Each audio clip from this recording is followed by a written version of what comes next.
Hi! Welcome to our channel. நம்ம pasta பண்ணலாமா? பாஸ்தானாலே ரொம்ப அன்ஹெல்தி அப்படிலாம் சொல்லி வச்சிருப்பாங்க. பாஸ்தா, நூடுல்ஸ் இது எல்லாமே ஒரே மாரி தான் பண்றது. கடையில வாங்கி சாப்பிட்டா எல்லாமே அன்ஹெல்தி தான். வீட்ல நான் பண்ற மாரி ஹெல்தியா பண்ணி பாருங்க. நம்ம இந்தியன் ஸ்டைல்ல பண்ணலாம். சோயா சாஸு, டொமேட்டோ சாஸ்லாம் இல்லாம சூப்பரா பண்ணலாம் வாங்க.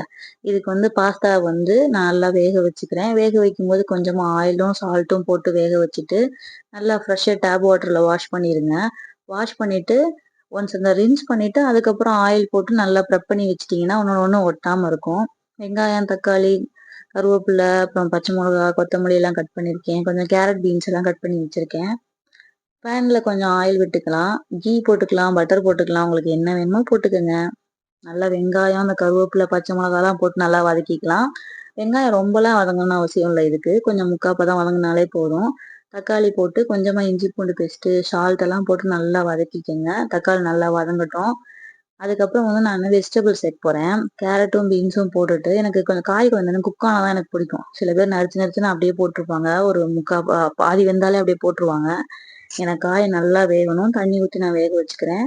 அதுக்கப்புறம் நம்ம வீட்ல யூஸ் பண்ற நார்மல் மசாலா தூள் அது கொஞ்சமா போட்டுக்கலாம். கொஞ்சம் கரம் மசாலா தூள், ஜீரகத்தூள், மிளகுத்தூள் இதெல்லாம் கொஞ்சம் கொஞ்சம் போட்டுக்கங்க. போட்டு நல்லா மிக்ஸ் பண்ணிட்டு, நம்ம முட்டை தனியா வறுத்து எடுத்துக்கலாம்.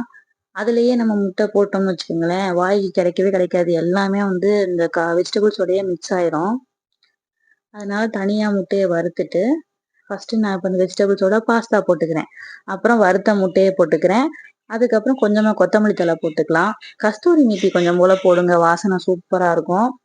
நான் டொமேட்டோ சாஸு, சோயா சாஸ் எதுவுமே சேர்க்கல. இந்த கஸ்தூரி மேத்தி கூட நீங்க போடலைனாலும் ஓகே தான். ஆரிகானோ சீசனிங் கொஞ்சம் போல போடுறேன். இதுவும் நீங்க போடணும்னா போடலாம், வேணாம்னா விட்டுறலாம். எல்லாம் போட்டுட்டு ஒண்ணா மிக்ஸ் பண்ணிட்டு, அப்படியே சுட சுட இறக்கி சாப்பிட்டீங்கன்னா அவ்வளோ சூப்பரா இருக்கும். உங்க வீட்டுக்கு குழந்தைங்க கூட ட்ரை பண்ணி பாருங்க. லைக் அண்ட் சப்ஸ்கிரைப் பண்ண மறந்துடக்கூடாது. ஓகேவா? தேங்க் யூ ஃபார் வாட்சிங்.